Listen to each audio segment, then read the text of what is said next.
You know what's crazy? The world keeps talking about Africa like it's some developing continent trying to make ends meet or whatever.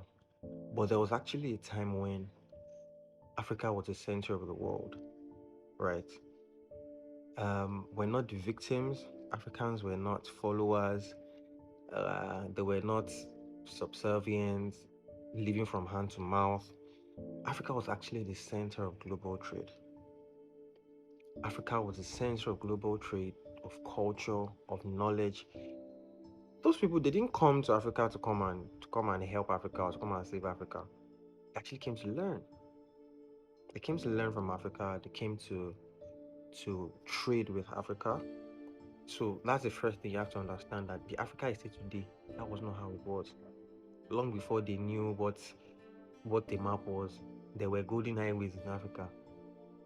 If you take Timbuktu in Mali, for example, now, Timbuktu was one of the first universities, right? It was a global university. Scholars, poets came from far out to study in Timbuktu. They came to study medicine, law. They already found out the things that the white scientists or scholars later called the Renaissance ideas. In Africa, they already knew those things. But then when they found out, like they always do, right? Then they started calling the Renaissance ideas. And the currency that moved all these things, right, was the African gold. When they traded with Africans, they traded with the African gold. It was on our terms. I mean, obviously, because gold is found in many places in Africa, right? It was the African gold. But then, along the way, something changed. And we're going to talk about that. Something changed along the way.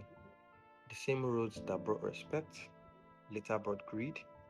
The people who were trying to trade with Africans, because of too much trust, they gave away their resources.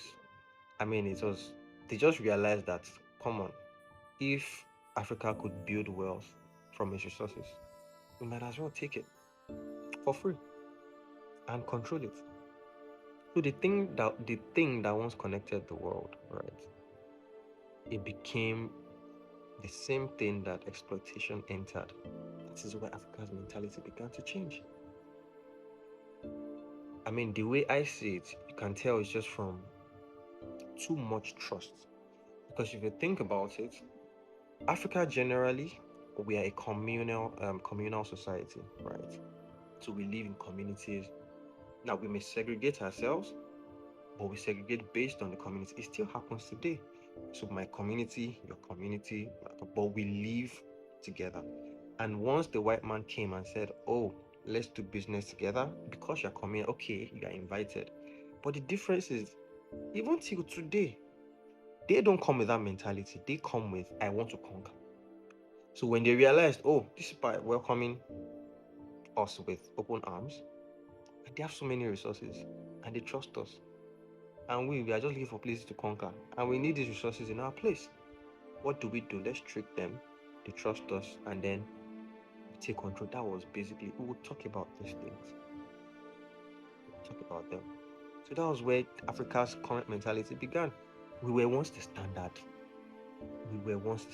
And for anybody listening to this, that is what I want. You're not trying to catch up. You just need to. There's that sense of identity. This was once the standard.